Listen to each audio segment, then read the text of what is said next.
का पिता है, कौन विष्णु की मां, शंकर का दादा कौन है, हमको दे बता। ये जानने के लिए कृपया सुनिए। जगत गुरु तत्वदर्शी संत रामपाल जी महाराज के अमृत वचन सर्व पवित्र धर्मों के पवित्र शास्त्रों के आधार पर। जैसे दादू साहब कहते हैं, और संत सब कूप हैं, कहते जरीता नीर, और दादू अगम अपार है, दरिया सत कबीर। जैसे कुआं है, कुएं से भी जल मिल जाता है, काम चलाओ वो भी काम कर दे।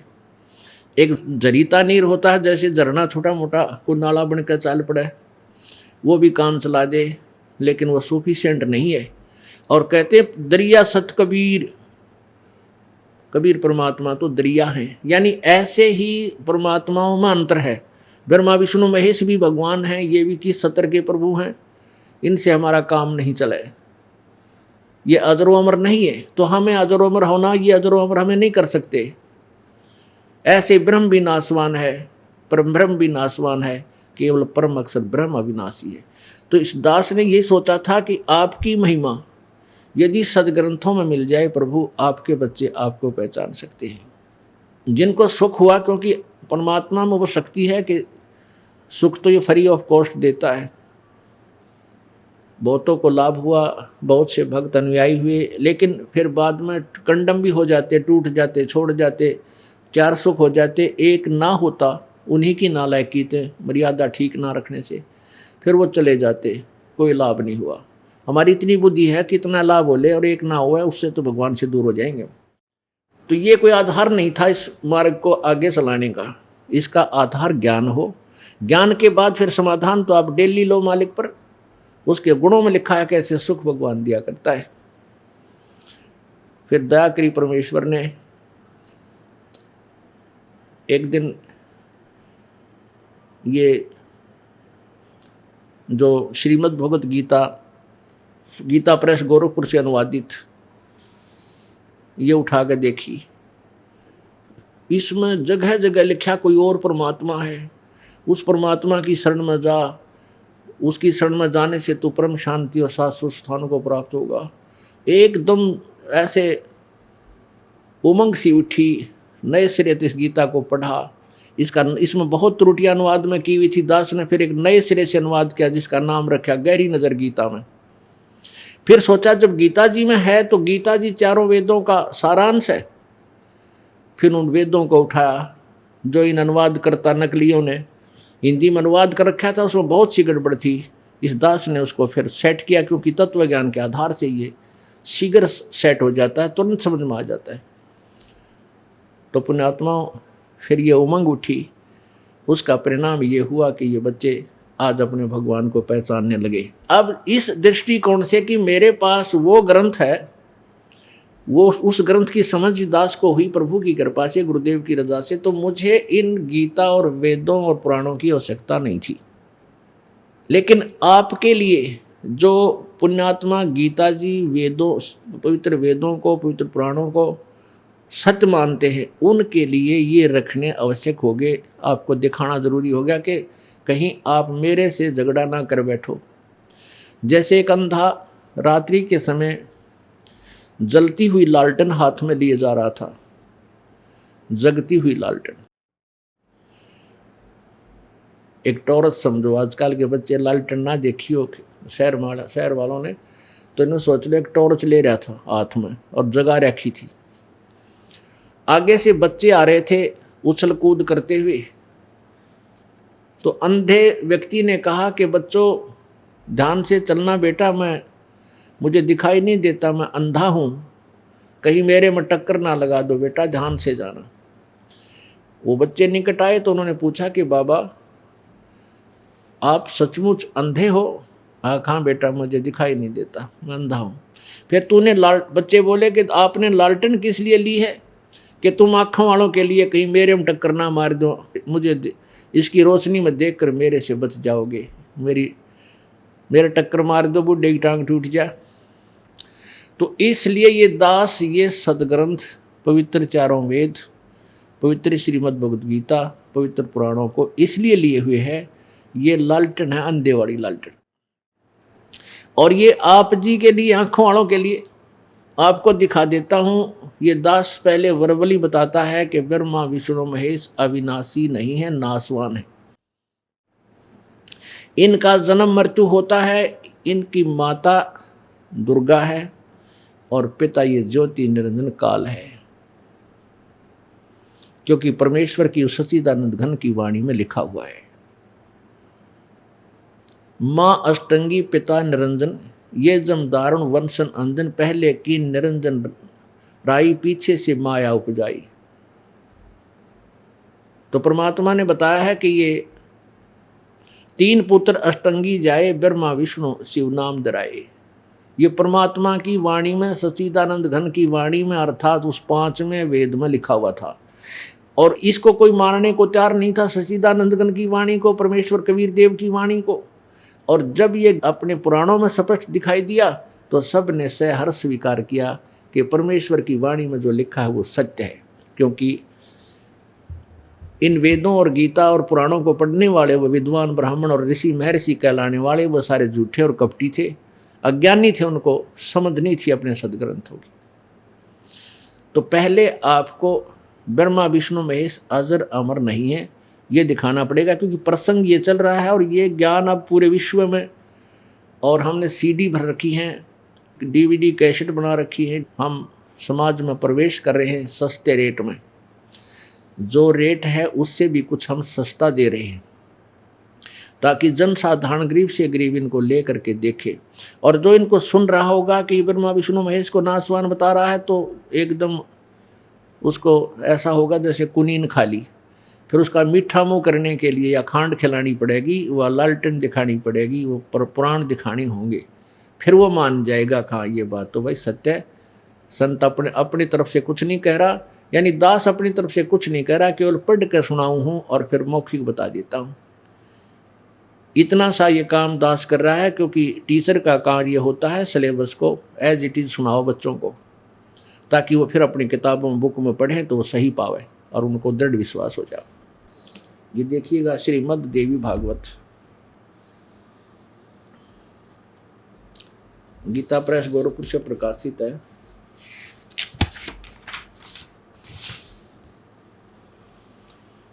संपादक है हनुमान प्रसाद पोदार, चिमन लाल गोस्वामी, और इनके कहाँ से ये प्रकाशित है और मुद्रित है? प्रकाशक है मुद्रक गीता प्रेस गोरखपुर, गोविंद भवन कार्यालय, कोलकाता का संस्थान। इसके पृष्ठ नंबर 123 पर 123 पर ये देखिएगा।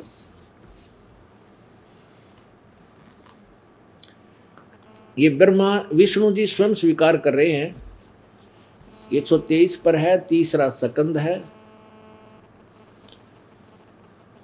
विष्णु जी स्वयं स्वीकार कर रहे हैं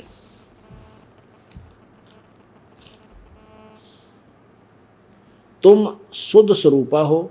दुर्गा को, अपनी माता दुर्गा के विषय में विष्णु जी महिमा गा रहे हैं, स्तुति करें। तुम शुद्ध स्वरूपा हो, यह संसार तुम्ही से उद्भासित हो रहा है। मैं विष्णु, ब्रह्मा और शंकर, हम सभी तुम्हारी कृपा से विद्यमान हैं।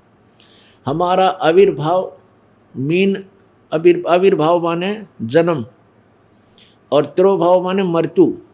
हमारा तो आविर्भाव जन्म और तिरोभाव मृत्यु हुआ करता है, यानी हमारा तो जन्म मृत्यु होता है, हम अविनाशी नहीं है। केवल तुम ही नित्य हो, अविनाशी हो। नित्य माने अविनाशी। जगत जननी हो, प्रकृति और सनातनी देवी हो। ये तो विष्णु जी के विचार हैं। अब भगवान शंकर बोले, देवी यदि महाभाग विष्णु तुम्ही से प्रकट हुए हैं, अर्थात उत्पन्न हुए हैं, पैदा हुए हैं, तो उनके बाद उत्पन्न होने वाले ब्रह्मा भी तुम्हारे ही बालक हुए। फिर मैं तमोगुणी लीला करने वाला शंकर क्या तुम्हारी संतान नहीं हुआ? अर्थात मुझे भी उत्पन्न करने वाली तुम ही हो। सिवे संपूर्ण संसार की सृष्टि करने में तुम बड़ी चतुर हो। इस संसार की सृष्टि, स्थिति और संहार में तुम्हारे गुण सदा समर्थ हैं। उन्हीं तीनों गुणों से उत्पन्न हम, यानी रजगुण ब्रह्मा, सतगुण विष्णु, तमगुण शंकर, उन्हीं तीनों गुणों से उत्पन्न हम ब्रह्मा विष्णु और शंकर नियमानुसार कार्य में तत्पर रहते हैं। अब विचार करो पुण्यात्माओं, इस दास ने पहले वर्बली कहा कि ब्रह्मा विष्णु महेश नासवान है, अदर व अमर नहीं है, सर्वेश्वर नहीं है, इनका जन्म मृत्यु होता है, इनके माता और पिता भी है। दास ने नहीं कहा, हमारे भगवान कबीर परमेश्वर ने 600 वर्ष पहले अपनी अमृतवाणी में ये बोला था, जिसको इन नकली ऋषियों और ब्राह्मणों ने रिजेक्ट कर रखी थी उस वाणी को कि वो अनपढ़ है, वो क्या जाने वेदों और पुराणों के रहस्यों को। आज वो पुराण भी वही बोल रहे हैं जो परमेश्वर ने बोला था। इससे सिद्ध है कि विद्वान भी कबीर भगवान थे, वही कबीर मनीषी, मनीषी माने विद्वान, सर्वज्ञ, जिसकी सबको चाह है उस परमेश्वर की, उस ज्ञान को वही परमात्मा कबीर ही लेकर आते हैं। इससे कितने कंसेप्ट क्लियर हुए? नंबर 1, ब्रह्मा विष्णु महेश नासवान है, इनकी जन्म मृत्यु होती है। नंबर 2, रजगुण ब्रह्मा है, सतगुण विष्णु, तमगुण शिव जी, ये तीनों गुण हैं, गुण इन्हीं को कहते हैं। और तीसरा ये हुआ कि दुर्गा इनकी माता है और ये इनके पुत्र हैं। अपने आत्माओं, इस लालटेन के चांदने में आपको स्पष्ट हो गया कि दास झूठ नहीं बोल रहा था, सत्य बोल रहा था। अब आपको दिखाते हैं श्रीमद् भगवत गीता। ये देखिएगा श्रीमद् भगवत गीता, इसके अनुवादक हैं जय दयाल गोविंद का, गीता प्रेस गोरखपुर से प्रकाशित है। श्रीमद् भगवत गीता, प्रकाशक एवं मुद्रक गीता प्रेस गोरखपुर, गोविंद मोहन कार्यालय कोलकाता का संस्थान। अब चौथा अध्याय देखते हैं। ये देखिएगा अध्याय नंबर 4 और इसके श्लोक नंबर 5 में इसका अनुवाद यहां किया है। हे परमतम अर्जुन, मेरे और तेरे बहुत से जन्म हो चुके हैं, उन सबको तू नहीं जानता, मैं जानता हूं। और 9वें श्लोक में क्या कहा है? अध्याय 4 के श्लोक नंबर 9 में, अर्जुन मेरे जन्म और कर्म दिव्य अर्थात निर्मल और अलौकिक है। इस प्रकार जो मनुष्य तत्व से जानता है, जान लेता है, शरीर को त्याग कर फिर जन्म को प्राप्त नहीं होता, मुझे ही प्राप्त होता है। अब इससे सिद्ध हुआ कि गीता ज्ञान दाता भी नासवान है। ये कौन है? ये ब्रह्म है। ये ब्रह्मा विष्णु महेश से अलग जो है वो ब्रह्म है, वो है जो जिसने गीता जी का ज्ञान दिया। अब ये समझना, ये आपको ये और लालटेन दिखानी पड़ेगी कि ब्रह्मा विष्णु महेश, एक तो रजगुण ब्रह्मा है, सतगुण विष्णु, तमगुण शिव जी। अब पवित्र श्री देवी भागवत ने सिद्ध कर दिया कि ये तीनों गुण से उत्पन्न हम, आपके तीनों गुणों से उत्पन्न हम, यानी रजगुण ब्रह्मा, सतगुण विष्णु, तमगुण शिव जी। फिर भी शिव पुराण इसको क्लियर करेगा। ये देखिएगा शिव पुराण, ये है शिव पुराण, ये गीता प्रेस गोरखपुर से प्रकाशित है। संपादक है हनुमान प्रसाद पोदार और प्रकाशक एवं मुद्रक गीता प्रेस गोरखपुर, गोविंद भवन कार्यालय कोलकाता का संस्थान। अब इसमें क्या देखेंगे, हम साधारण सा लेंगे अभी, जो अपने को आवश्यकता, जो प्रसंग चल रहा है। 110 पृष्ठ पे संक्षिप्त शिवपुराण रुद्र संहिता और इसका अध्याय नंबर 9, इसके लास्ट में इस प्रकार ब्रह्मा विष्णु और रुद्र इन 3 देवताओं में गुण हैं, परंतु शिव गुणातीत माने गए हैं। अब यहाँ स्पष्ट हो गया कि ब्रह्मा विष्णु और रुद्र ये तो तीनों गुण हैं, रजगुण ब्रह्मा है, सतगुण विष्णु है, तमगुण शिव जी।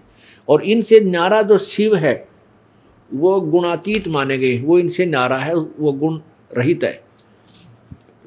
अब वो चौथा कौन है? ये चौथा ब्रह्म है, ज्योति निरंजन है, ब्रह्मा विष्णु महेश का पिता है। अब इसको सिद्ध करने के लिए आप आइए प्रश्न नंबर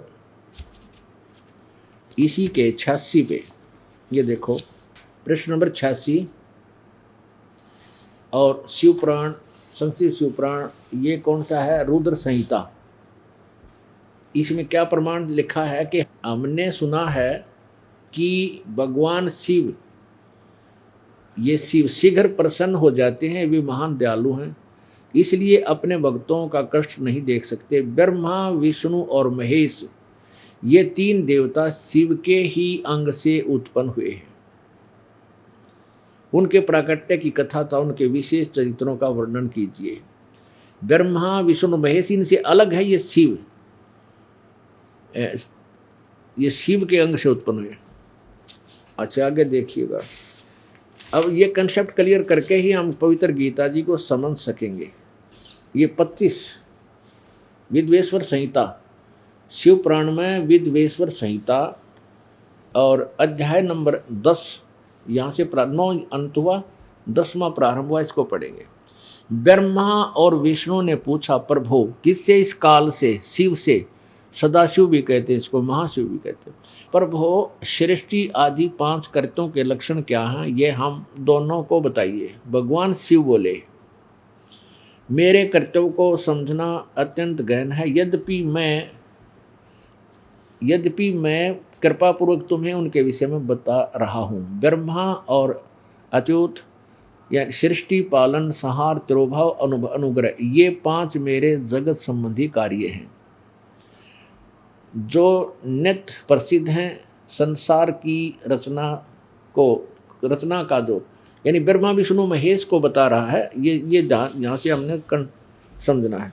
जो आरंभ है उसी को सर्ग या सृष्टि कहते हैं। अब नीचे आइए। अब ये जो बोल रहा है शिव पुराण को, ये काल है, ये कहता पुत्रो, ब्रह्मा और विष्णु को पुत्र कहता है, पुत्रो तुम दोनों ने तपस्या करके प्रसन्न हुए मुझ परमेश्वर से सृष्टि और सचिथि नामक 2 कृत प्राप्त किए। ये दोनों तुम्हें बहुत प्रिय हैं। इसी प्रकार से मेरी विभूति स्वरूप रुद्र और महेश्वर में 2 अन्य उत्तम करते हैं, संहार और तिरोभाव। इसे सिद्ध हो गया कि ब्रह्मा, विष्णु, महेश को तो सृष्टि और सचिथि और रुद्र और महेश्वर ये अलग हैं, महेश कहो, और उनसे अलग है वो जो इनको बता रहा है, वो अलग से है जो चौथा भगवान है, हम इनसे अलग सिद्ध करना चाहते हैं। तो वो कहता है तुमने अनुग्रह नामक दूसरा, परंतु अनुग्रह नामक कृत्य दूसरा कोई प्राप्त नहीं कर सकता। रुद्र और महेश्वर अपने कर्मों को भूले नहीं, इसलिए मैंने उनके लिए अपनी समानता प्रदान की है। ये रूप, वेश और कर्त्य, वाहन, आसन और आयुध आदि में मेरे समान ही है। पुण्यात्मा, अब यहाँ जो बोल रहा है ये काल है, ये ज्योति निरंजन है, और ये अपने वास्तविक स्वरूप में नहीं आता, ये 3 रूप धारण कर लेता है। कभी ब्रह्मा रूप बन जाता है, कहीं विष्णु रूप बन जाता है, कहीं शिव रूप धारण कर लेता है। तो यहाँ ये शिव रूप धारण करके ब्रह्मा, विष्णु, महेश को मूर्ख बना रहा है, इनको अपने सत्य का ज्ञान बता रहा है और कह रहा है कि ब्रह्मा, विष्णु, तुम पुत्रो, तुम मेरे बेटे हो। ब्रह्मा को तो सृष्टि यानी जीवों की उत्पत्ति, और विष्णु जी को सतीथि यानी सबको यहाँ रोके रखना, ममता में जकड़े रखना, ये दोनों काम दिए हैं करते। और रुद्र और महेश्वर इसको तिरोभाव और संहार का दिया है, यानी तमगुण भगवान महेश, ब्रह्मा, विष्णु, महेश, इन तीनों में से जो तीसरे नंबर का है, इसके अंतर्गत 11 रुद्र आते हैं, तो इसको रुद्र भी बोल देते हैं। वहाँ ये इंचार्ज रुद्रों का होने से रुद्र भी यही कहलाता है। तो इनसे अलग है वो शिव पुराण का जो इस पॉइंट पर ज्ञान दे रहा है इस अध्याय में। और वो कौन है? वो ब्रह्म है, उसका ओम नाम है। हम ये सिद्ध करना चाहते हैं कि ब्रह्मा रजगुण है, विष्णु सतगुण और तमगुण शिव जी, इनसे भिन्न है जो काल है, ब्रह्म है, वो भी नाशवान है। यह देखना इसी चैप्टर में, ये प्रश्न नंबर 26 पे 25-26 हम देख रहे हैं। पहले हमने यहाँ से 25 ये देखा था, 25 से लिया था, अब 26 पढ़ा इस 26 पे। अब हमने ये पढ़ा कि पुत्रों तुम दोनों ने तपस्या करके प्रसन्न हुए मुझ परमेश्वर से सृष्टि और स्थिति नामक 2 कृत प्राप्त किए। रुद्र और महेश्वर को भी 2 अन्य कृत मैंने दिए, संहार और तिरोभाव का है।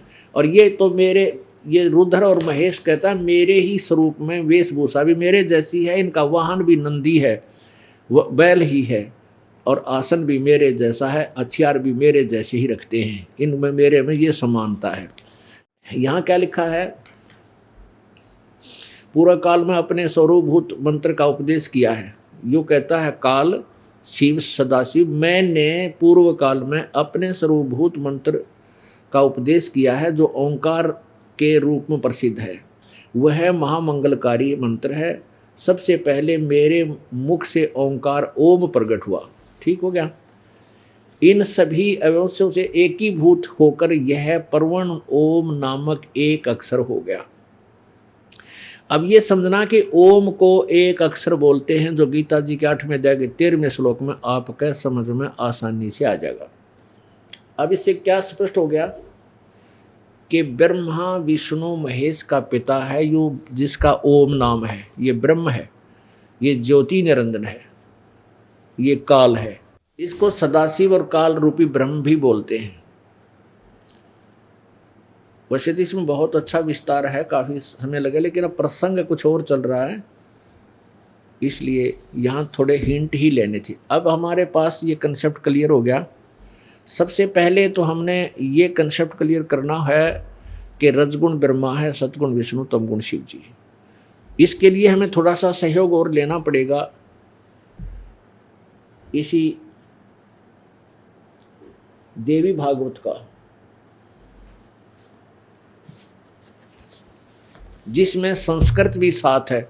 अनुवादकर्ताओं ने संस्कृत को छोड़ करके केवल अपने अनुभव, अपने हिसाब से श्री देवी भागवत यानी पुराणों का अलग से अनुवाद कर दिया। उसमें उनको जहाँ समझ में नहीं आया उसको गोल मोल कर दिया, या ऐसे ही काम चलाओ छोड़ दिया या कर दिया, या बिल्कुल उल्टा अनुवाद कर दिया। अब हमें संस्कृत साथ देखनी है। संस्कृत कोई डिफ़िकल्ट वो नहीं है, कोई ऐसी बात नहीं है हम ना समझ सकें, क्योंकि इसमें भी नागरी लिपि है, और नागरी लिपि हम खूब पढ़ सकते हैं, समझ सकते हैं। और अनुवाद भी कुछ एक महापुरुषों ने ठीक भी किया है, जिन्होंने संस्कृत साथ रखी है। अब देखिएगा श्रीमद् देवी भागवत हिंदी टीका सहित भाग 1, ये कहाँ से प्रकाशित है? अथ देवी भागवतम भाषा टीका सभाष टीकम समहतम, ये है खेमराज श्री कृष्णदास प्रकाशन बम्बई 4। इसके हम तीसरे सकंद में आते हैं। ये देखिएगा तीसरा सकंद। अथ श्रीमद् देवी भागवते भाषा टीका युक्ते तृतीय सकंद है प्रारंभते, ये तीसरा सकंद प्रारंभ हुआ। अब यहाँ आएंगे हम। ये है देवी भागवत प्रश्न नंबर 11, ये संस्कृत सहित है, और तृतीय सकंद है अध्याय 5 का, और श्लोक नंबर 8वां पढ़ेंगे, हिंदी और संस्कृत दोनों। हे माता, यदि हमारे ऊपर सदा आप दया युक्त हो, ये शंकर जी बोल रहे हैं, तो हमको तमोगुण में किस प्रकार प्रदान किया? ब्रह्मा रजोगुण और हरि सतोगुण युक्त क्यों किए? युक्त किए। अब यहां देखो, इसमें स्पष्ट किया है, भगवान शंकर कहते हैं, हे माता, यदि आप कहती हो कि तुम मुझे बहुत प्यारे हो, हम तुम्हें प्यारे हैं, आप हमारे ऊपर दया रखते हो, तो हमको मुझे तमोगुण क्यों बना दिया? मैं किसा जुल्म कर रहा हूँ, जीवों को मारता हूँ, फिर किस प्रकार प्रदान के ब्रह्मा रजोगुण क्यों बनाया, जिसके कारण कितना बुरा व्यवहार किया जाता है, हरि सतोगुण, जिससे हम यहाँ फंसे रहते हैं, एक दूसरे में उलझे रहते हैं। अब संस्कृत देखो, ये 8वां श्लोक यहाँ प्रारंभ होता है संस्कृत। यदि दया धर्मना न सदाम्बिके कथम अहम विहित है। शंकर जी बोल रहे हैं, भगवान शिव, मैं तमोगुण क्यों बना दिया? कथम विहित तमोगुण, और कमल जय, कमल से उत्पन्न होने वाले रजोगुण संभव, कमल से उत्पन्न होने वाले ब्रह्मा को आपने रजोगुण क्यों बनाया? और सुवित है किमु सतोगुण हरि, तो फिर आपने विष्णु को सतोगुण क्यों बनाया? इससे सिद्ध हो गया कि रजगुण ब्रह्मा है, सतगुण विष्णु, तमगुण शिव जी, नथिंग एल्स। अब इसमें ये कंसेप्ट क्लियर हो गया, कोई डाउट नहीं रहा। अब पुण्यात्माओं, परमेश्वर के ज्ञान को समझना अति आवश्यक है, फिर भक्ति कठिन नहीं है। परमात्मा की साधना इतनी आसान है, पृथ्वी पर कोई भी काम नहीं है। इससे लूला, लंगड़ा, अंधा, गूंगा, कोई कुबड़ा, कैसा भी अपाहिज, लेट के बैठ के चलते फिरते काम करते करते, किसा जैसा भी किसी का जो व्यवसाय है वो उसी में परमात्मा प्राप्ति कर सकता है। अपने स्वाभाविक कर्मों को करता हुआ परमात्मा प्राप्ति की जा सकती है। हम अभी तक इन अज्ञानियों की बातों को सुनकर, इनकी क्रियाओं को देखकर, कोई तो ऐसे आंकड़ा बैठा है, समाधि लगा रखी है, उनके चित्र देखते थे। कोई तप कर रहा है, कोई झरने में खड़ा है, कोई जल में खड़ा है, कोई कहीं तपस्या करता है, कोई धूने लगा रखे। तो हम ये सोचा करते भी ये ऐसे ही भगवान मिलता होगा, तो हम उससे वंचित रहते थे कि हमारा काम नहीं भाई। फिर भी भगवान की इच्छा हृदय से गई नहीं, कोई न कोई जंतर मंत्र हम करते रहते थे। अब परमेश्वर ने बताया कि जैसे मैं एक गरीब जुलाहा बनकर रहा और चौथे वर्ण में आया, शूद्र वर्ण में, और परमात्मा पाया, यानी अपारती अपैसा जय हमारे लिए एक उदाहरण करके दिखाया कि मैं सह शरीर गया भाई, देख लो मैं घर से, और सतलोक गया, भक्ति ऐसी करो तुम भी ऐसे चले जाओगे, विमान में बैठ कर जाओगे, तुम सच साधना करोगे। तो पुण्यात्माओं, अब हमें ये समझना अति आवश्यक है। उसके बाद भक्ति करना तो बिल्कुल आसान बात हो जाएगी।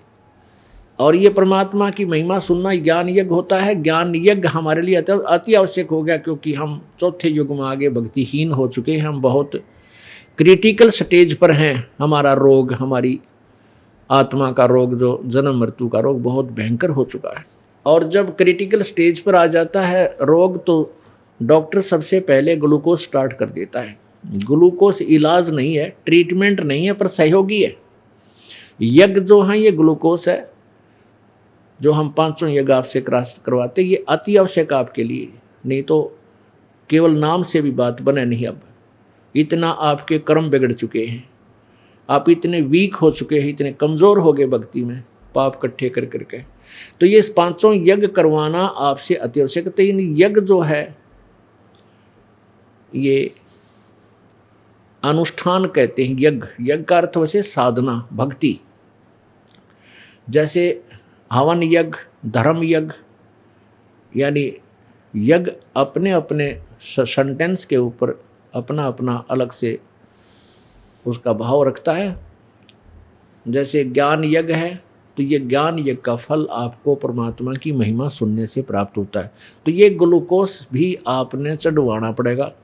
इस ग्लूकोज को भी चढ़ाएंगे, और साथ में फिर वो मंत्र का जाप, जो रोग काटने की औषधि है, वो मंत्र वो अलग से होता है, वो ट्रीटमेंट अलग चलेगा आपका। तो वो सभी आपने सारे जो है ना, ये ट्रीटमेंट के सभी साधन अपनाने पड़ेंगे। तो ये ज्ञान सुनना आपके लिए अति आवश्यक है। इससे आपको ग्लूकोज यानी ज्ञान यज्ञ का लाभ भी हो रहा है, आपका ग्लूकोज चढ़ रही है। अब देखिएगा श्रीमद् भगवत गीता। अब हमने कहाँ से प्रारंभ किया था इसको? चौथे अध्याय के 5वें मंत्र से। ये चौथा अध्याय, अध्याय नंबर 4 का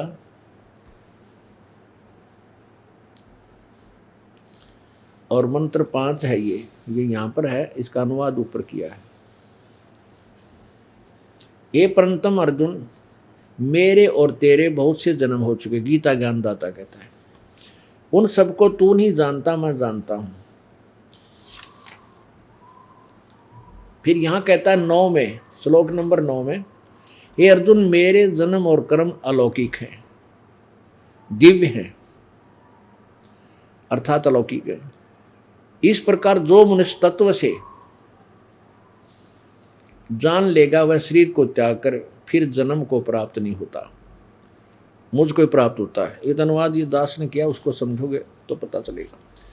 अब आगे देखना अध्याय नंबर 2 के श्लोक नंबर 12 में, अध्याय नंबर 2 और श्लोक नंबर 12, गीता ज्ञान दाता कहता है कि न तो ऐसा ही है कि मैं किसी काल में नहीं था, अथवा तू नहीं था, अथवा ये राजा लोग नहीं थे, और न ऐसा है कि इससे आगे हम सब नहीं रहेंगे। इसे सिद्ध हुआ कि गीता ज्ञान दाता कह रहा है वो ब्रह्म बोल रहा है, जो ब्रह्मा विष्णु महेश का पिता है, रजगुण ब्रह्मा सतगुण विष्णु तमगुण शिव जी का पिताजी। वो ब्रह्म गीत श्री कृष्ण जी में प्रवेश करके प्रेत की तरह श्री कृष्ण के शरीर से बोल रहा है। वो कह रहा है कि अर्जुन ऐसा नहीं है कि तू और मैं पहले ना जन्मे हो और आगे ना जन्म हो, अर्थात तेरा और मेरा और इन सब राजा लोग और प्राणियों का पहले भी जन्म था, आगे भी होगा, अर्थात तू और मैं और ये सभी जन्म मृत्यु में ही जन्म मरण के चक्कर से बाहर नहीं है। आगे क्या बताता है कि मेरा चौथे अध्याय के 9वें श्लोक में कि मेरे जो जन्म और कर्म अलौकिक है, अलौकिक माने दिव्य हैं, वो कैसे हैं। अब 10वें अध्याय का प्रथम और द्वितीय श्लोक स्पष्ट करेगा। देखिए अथ 10वां अध्याय 10वां अध्याय है, 1 में क्या कहा है, श्लोक नंबर 1 में, हे माँ भाव फिर भी मेरे परम रहस्य युक्त प्रभाव युक्त वचनों को, यानी मेरे श्रेष्ठ वचनों को तू सुन, जिससे मैं तुझ अतिश प्रिय रखने वाले प्रेम रखने वाले के लिए हित की इच्छा से कहूँगा। तेरे को कहता है कि अब मैं तुझे एक कति परम वचन श्रेष्ठ वचन बताता हूँ, क्योंकि तू मेरे में घना प्रेम रखा है, इसलिए तेरे हित की इच्छा से बताता हूँ। क्या कहता है कि मेरे जन्म को, मेरे उत्पत्ति को ना ते देवता जानते, ना ये ऋषि लोग जानते, क्योंकि ये सभी मेरे से उत्पन्न हुए हैं।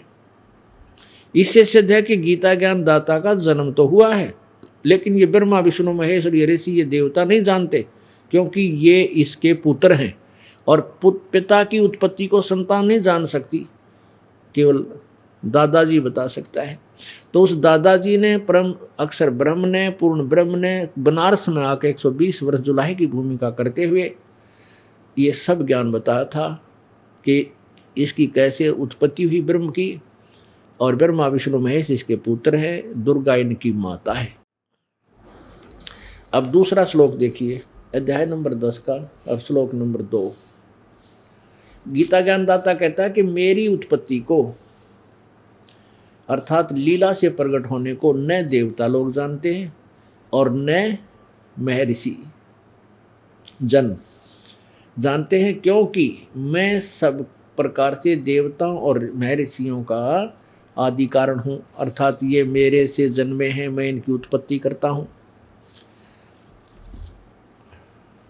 अब ये सिद्ध हो गया कि गीता ज्ञान दाता भी नाशवान है, इसका जन्म और मृत्यु होता है। अलौकिक कैसे हैं? गीता ज्ञान दाता के जन्म अलौकिक कैसे हैं, दिव्य कैसे हैं,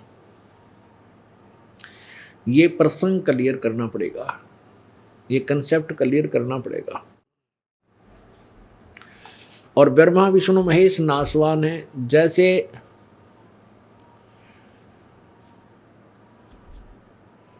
ब्रह्मा जी का एक दिन 1000 चतुर्युग का होता है।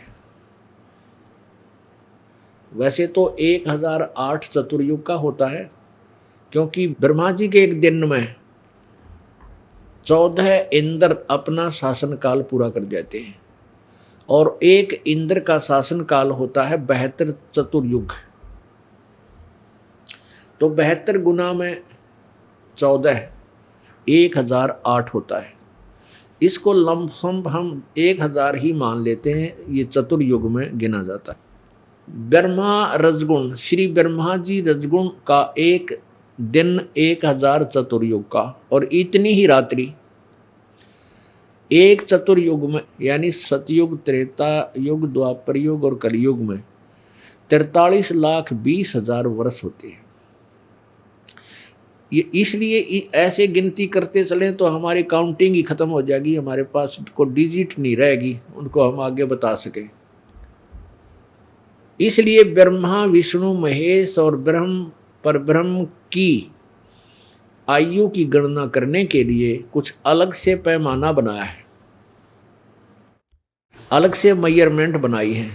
ब्रह्मा जी का एक दिन 1000 चतुर्युग का, यहां ध्यान रखना 1000 युग और 1000 चतुर्युग का डिफरेंस ध्यान रखना, क्योंकि परब्रह्म की जब हम आयु की गणना करेंगे उसमें चतुर्युग नहीं आएगा, उसमें केवल युग चलेगा। 1000 होगा तो 1000 का ही, लेकिन 1000 युग का दिन परब्रह्म का, अक्षर पुरुष का, और 1000 युग की रात्रि, चतुर्युग नहीं है वहाँ पर। गीता जी अध्याय नंबर 8 के श्लोक नंबर 16 में इसका प्रमाण है। उसमें चतुर्युग नहीं लिखा, केवल युग लिखा है, और इन अनुवादकर्ताओं ने अनुवाद कर दिया चतुर्युग, वो गलत अनुवाद किया, ज्ञान नहीं था।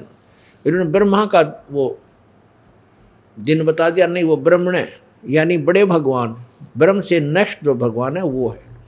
यहाँ ब्रह्मण 8वें अध्याय के 16वें श्लोक में जो ब्रह्मण का अर्थ ब्रह्मा नहीं है, यहाँ परब्रह्म होगा, क्योंकि ब्रह्मण का अर्थ बड़ा भगवान। अब ब्रह्म से नेक्स्ट जो भगवान है उसको ब्रह्मण बोलते हैं, लेकिन यहाँ ब्रह्मण कहने का तात्पर्य परब्रह्म से कैसे संकेत है, परब्रह्म क्यों माना, क्योंकि इसकी आयु का संकेत है। और जहाँ ब्रह्मण का अर्थ पूर्ण ब्रह्म इसलिए कहा जाता है, वहाँ उसकी आयु नहीं है। अब हम ब्रह्मा की आयु की गणना करते हैं। 1000 चतुर्युग का दिन और इतनी ही रात्रि, 30 दिन रात का एक महीना और 12 महीने का एक वर्ष, और 100 वर्ष की ब्रह्मा जी की आयु। अब ब्रह्मा जी की मृत्यु होगी, ऐसे ही ब्रह्मा जी से 7 गुना विष्णु जी की आयु, और विष्णु जी से 7 गुना इस शंकर भगवान शिव जी की आयु। जो शिव के पुत्र हैं ये ब्रह्मा विष्णु महेश, इनकी आयु ऐसे है। जब 70,000 बार ये तीसरे नंबर का जो तमोगुण भगवान शिव है, ब्रह्म का पुत्र है, इसकी 70,000 बार जब मृत्यु हो लेगी, तब एक ब्रह्मलोक में रहने वाला, सदाशिव रूप में रहने वाला काल ब्रह्म मरेगा। एक ब्रह्मांड का विनाश होगा, और वो समय होगा, एक युग होगा परब्रह्म का। पुण्यात्माओं, आप बच्चे हो, क्लास 10 कर रहे हो, ये पॉइंट आपको बार बार समझाया जाता है कि आप विचलित ना हो जाओ, अपने सदग्रंथों को आसानी से समझ सको। अब यहाँ एक युग, परब्रह्म का एक युग हुआ, जो 70,000 बार त्रिलोकी है शिव मर लेंगे, और वहाँ एक बार मरेगा ब्रह्मलोक में रहने वाला शिव, ये काल, ये ब्रह्म अपना शरीर छोड़ देगा। उसके बाद परमेश्वर कबीर जी को इनको दिया हुआ वर, अपने आप इनका शरीर, ये सब प्राणी दूसरे ब्रह्मांड में चले जाएंगे, और वहाँ अपने आप ये शिव और दुर्गा, इन दोनों की मृत्यु, इनकी भी मृत्यु होगी, लेकिन इनके शरीर अपने आप परमात्मा की कृपा से युवा अवस्था में एज इट इज बन जाते हैं। फिर दोनों के योग से फिर नए सिरे से ऐसे ही रजगुण ब्रह्मा, सदगुण विष्णु, तमगुण शिव जी की उत्पत्ति, फिर सृष्टि नए सिरे से उस ब्रह्मांड में शुरू होगी। कुछ वचन से दुर्गा करेगी, कुछ अपने शारीरिक संबंधों से ये उत्पन्न करेंगे, और वो ब्रह्मांड में फिर सृष्टि प्रारंभ हो जाएगी। तो इस प्रकार ये कहता है कि मेरे जन्म अलौकिक हैं, ऐसे अलौकिक हैं। और ये ऐसे अपने आप को कहीं गीता में एक आधी बार अजन्मा भी कहता है, अजन्मा नहीं है ये ऐसे मरता है और ऐसे ही ये प्रकट हो जाता है दूसरे उसमें। मरने और प्रकट होते समय इसको पीड़ा भी होती है, पूरी पीड़ा का इसको सहन करनी पड़ती है, जैसे आम साधारण व्यक्ति मरता है। और ऐसे जन्म होता है जब इसका शरीर प्रकट होता है, तब भी इसको बहुत पीड़ा का सामना करना पड़ता है, बहुत कष्ट होता है। तो इसका जन्म ऐसे अलौकिक है। अब यहाँ हमने आगे चलना है, परब्रह्म की आयु देखनी है अक्षर पुरुष की, जो गीता जी अध्याय नंबर 15 के श्लोक 16 और 17 में 3 भगवान हैं। एक क्षर पुरुष ये ब्रह्म है, ज्योति निरंजन, और अक्षर पुरुष ये परब्रह्म है जिसकी आयु अब बताई जाएगी। और तीसरा परम अक्षर ब्रह्म है, उत्तम पुरुष है तो अन्य है, उसकी कोई आयु नहीं है, वो अमर है, अजर अमर है। तो यहाँ परब्रह्म की आयु कैसे है? जैसे 70,000 बार त्रिलोकीय शिव की मृत्यु हुई और एक ब्रह्मांड में यू सदा शिव काल रूपी ब्रह्म की मृत्यु हुई, यू एक युग हो गया किसका? परब्रह्म का, अक्षर पुरुष का। तो उस ऐसे बने हुए 1000 युग का दिन, इतनी ही रात्रि अक्षर पुरुष की है, परब्रह्म की है। ऐसे ही 30 दिन रात का एक महीना, 12 महीने का एक वर्ष, और फिर 100 वर्ष की आयु है अक्षर पुरुष की। अब यू अक्षर पुरुष भी नासवान, केवल परम अक्षर ब्रह्म, जो गीता जी के अध्याय नंबर 8 के श्लोक नंबर 3 में गीता ज्ञानदाता कहता है कि वो परम अक्षर ब्रह्म है, जिसके विषय में 7वें अध्याय के 29वें श्लोक में कहा गया है कि उस पर तत्ब्रह्म को जानने के पश्चात और सारे अध्यात्म ज्ञान और सब कर्मों से परिचित होने के पश्चात ये प्राणी जरा और मरण से छूटने का ही प्रयत्न करता है और किसी वस्तु की इच्छा नहीं रखता। वो परम अक्षर ब्रह्म है। तो अर्जुन ने 8वें अध्याय के प्रथम श्लोक में पूछा, परमात्मा आपने जो 7वें अध्याय के 29वें श्लोक में जिस तत्ब्रह्म के बारे में जिक्र किया है कि उसके जानने के बाद फिर कोई जन्म मृत्यु यहाँ की वस्तु की इच्छा नहीं करता, वो किम तत्ब्रह्म, वो तत्ब्रह्म कौन है? फिर 8वें अध्याय के गीता जी के श्लोक नंबर 3 में गीता ज्ञानदाता ब्रह्म ने कहा कि वो परम अक्षर ब्रह्म है। तो पुण्यात्मा, जो परम अक्षर ब्रह्म है वो तीसरे नंबर का परमेश्वर, वो सत्य पुरुष भी कहते हैं उसे, अविनाशी, सत्य माने अविनाशी, नित रहने वाला, वो पूर्ण परमात्मा, वो कभी मृत्यु में नहीं आता। वो वास्तव में पुरुषोत्तम है, उत्तम पुरुष है तो अन्य, वो है वास्तव में भगवान। और यहाँ देखो कितनी लंबी उम्र ब्रह्मा की, और ब्रह्मा से 7 गुना सतगुण विष्णु की, उससे विष्णु जी से 7 गुना सतगुण तम गुण शिव जी की, और इसकी 70,000 बार मृत्यु होगी जब एक ब्रह्म काल की मृत्यु होगी जो शिव रूप में है ब्रह्मलोक में। और वो एक युग होगा पर ब्रह्म अक्षर पुरुष का, और ऐसे फिर 1000 युग का दिन उस परब्रह्म का, इतनी रात, फिर 30 दिन रात का महीना, 12 महीना का वर्ष, 100 वर्ष की आयु, फिर मरेगा। एती उम्र बुलंद मरेगा अंतरे, क्योंकि सतगुरु लगे ना कान ना बैठे वो संतरे। इतनी लंबी उम्र भी हो जाएगी तो भी मृत्यु होगी इन लोकों में। क्यों होगी? क्योंकि तुझे वो तत्वदर्शी संत नहीं मिला जिसके विषय में गीता जी अध्याय नंबर 4 के और श्लोक नंबर 34 में कहा है कि जो गीता अध्याय नंबर 4 के श्लोक 32 में जिस परमेश्वर की वाणी सच्चिदानंद घन की वाणी में लिखे हुए यथार्थ ज्ञान के विषय में जानकारी बताई है, उसको समझने के लिए, उस सच्चिदानंद घन ब्रह्म यानी पूर्ण परमात्मा की वाणी में लिखे ज्ञान को समझने के लिए, जानने के लिए तत्वदर्शी संतों की खोज कर, चौथे अध्याय के 34वें श्लोक में, उनको दंडवत प्रणाम करने से, कपट छोड़कर निष्कपट भाव से, सच्ची श्रद्धा से जब तू लग जाएगा, उनको प्रसन्न करेगा, तब वो तत्वदर्शी संत तुझे परम अक्षर ब्रह्म के बारे में, उस परमात्म तत्व के बारे में जानकारी देंगे। तो वो संत ना मिले तुम्हें, एती उम्र बुलंद मरेगा अंतरे, क्योंकि सतगुरु लगे ना कान ना भेंटे वो संतरे। वो संत ना मिले तुझे, इस करके इतनी लंबी उम्र भी तू प्राप्त कर लेगा तो भी तेरी जन्म मृत्यु बिरान माटी दुर्गति ज्यों की तो बनी रहेगी। अब पुण्यात्माओं, अब हम आगे चलेंगे। उस तत्वदर्शी संत की पहचान क्या है? गीता जी अध्याय नंबर 15 के श्लोक नंबर 1 में उस तत्वदर्शी संत की पहचान बताई है। पुण्यात्माओं, वस्तु कहाँ खोजे कहाँ, किस विद लागे हाथ, एक पलक में पाई, ओ भाई भेदी ले लो साथ। पुण्यात्माओं, जैसे ये टीचर हैं, अध्यापक गण हैं, ये मास्टर कहलाते हैं। मास्टर का अर्थ होता है अपने विषय में कंप्लीट नॉलेज रखने वाला, संपूर्ण ज्ञान रखने वाला। अब हम जिन गुरुओं को, जिन ऋषियों को, महर्षियों को हम अपने आध्यात्मिक गुरु मानते थे, उनको अपने सिलेबस का कै ख भी याद नहीं था। अब पुण्यात्माओं,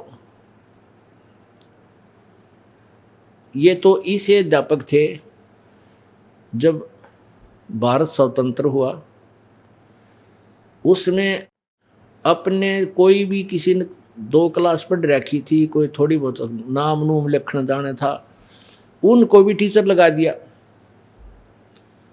एक हमारे गांव का था, वो कद भी उसका 3.5 फुट होगा, गणित गणा मुश्किल तो 4 फुट का होगा। वो टीचर ला रखा, अनपढ़ कति, और उसको पहली कक्षा का ही इंचार्ज रखा करते, क्यों बेरात कहेगा था को नहीं, वो ए आ कै ख सीख रहा था। दूसरी कक्षा का बच्चा चला जाता, अध्यापक समझ गए, अगदियो बताइए, मारूंगा कान पे, चल बाज जा, कि उसने बेरा ना था कहेगा, चल। और अध्यापक तो डर गना लग गए, दोबारा फिर जा को ना। तो ये इसे थे हमारे टीचर, इन्हें ज्ञान का तो पता नहीं, इन्हें कै ख इन तो वो हमारे गाँव वाला मास्टर भी अच्छा था, वो ए आ तो जाने था, कै ख तो ठीक बताओ था। पर ये जो हमारे अध्यापक थे, गुरु थे, ये तो इसे भी ना थे, इन तो कित कै ख भी भक्ति का हमें नहीं बता पाए। ऊट पटांग हुआ बाई शरण पर, इसे ज्ञान सुना सुना कर वो ये गुरु जी पाक रहे थे। तो गुरु इसको कहते हैं जो प्रत्येक ज्ञान को क्लियर करके, कंसेप्ट क्लियर कर दे और सिलेबस आधार हो उसका। हमारा सिलेबस है पवित्र 5 वेद। वैसे तो 5वां वेद तो ये नहीं जानते थे, लेकिन 4 वेद तो इनके आधार था। 4 वेदों को तो ये सिलेबस मानते थे कि सत्य ज्ञान है। और पवित्र 4 वेद, पवित्र श्रीमद् भगवद गीता जी, पवित्र पुराण 18 पुराण, और ये पुराणों का ज्ञान, इन वेदों का ज्ञान ऐसा समझो जैसा चंद्रमा की रोशनी रात्रि में होती है। ये काम चलाऊ होता है, अंधेरे कति अंधेरे से तो भी अच्छा है, लेकिन इससे भी 100% हमारा काम नहीं चल सकता। और पूर्ण परमात्मा का वो 5वां वेद सच्चिदानंद घन की वाणी, वो समझ लो सूर्य का प्रकाश है। और जब आपके समझ में ये तत्व ज्ञान आ जाएगा, ये तत्व ज्ञान का प्रकाश आपके हृदय में हो जाएगा, उस समय ये वेदों का ज्ञान इतना फीका हो जाएगा जैसे तारा मंडल बैठकर, यानी अन्य ज्ञानों से वेद ज्ञान श्रेष्ठ माना जाता है। और तो उस ये 4 वेदों का ज्ञान और 5वें वेद सच्चिदानंद घन की वाणी के सामने, उस सूर्य रूपी सच्चिदानंद घन की वाणी 5वें सूक्ष्म वेद के सामने, ये वेदों और गीता जी का ज्ञान इतना फीका नजर आएगा जैसे सूर्य उदय होने के बाद चंद्रमा आकाश में ही रहता है, उसका कहीं, उसकी रोशनी का कहीं पर भी जो है ना प्रकाश नहीं रहता, छिप जाता है, देखने से बिना दिखता है ना, गुणे दान तो देखे जब कि थोड़ा सा टिमटिमाता दिखेगा। तो कहने का भाव यह है कि तारा मंडल बैठ के रात्रि के समय चांद बड़ाई खावे, वेद 4 वेदों का ज्ञान ऐसे सुप्रसिद्ध था। उदय हुआ जब सूरज का ये स्यों तारों छिप जावे, और ज्ञान सब ज्ञानड़ी कबीर ज्ञान सो ज्ञाने, जैसे गोला तोब का भाई करता चले मैदान।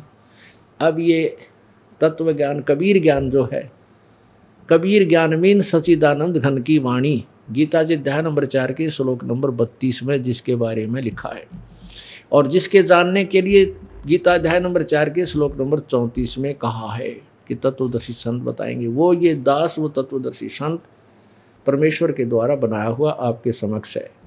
और उसके उस सच्चिदानंद घन की वाणी के सामने वो 5वें वेद की वो कबीर ज्ञान, यानी कबीर वाणी, और ज्ञान सब ज्ञानड़ी कबीर ज्ञान सो ज्ञाने, जैसे गोला तोब का अब करता चले मैदान। अब ये परमेश्वर का जो सत्य ज्ञान है, अब ये तोप का गोला है। इसके सामने ये नकली संत और पंथ, ये महर्षि गुरु जी, ये महर्षि, ये सतगुरु जगत गुरु लिखे बैठे हैं, सारे लुकते फिरेंगे।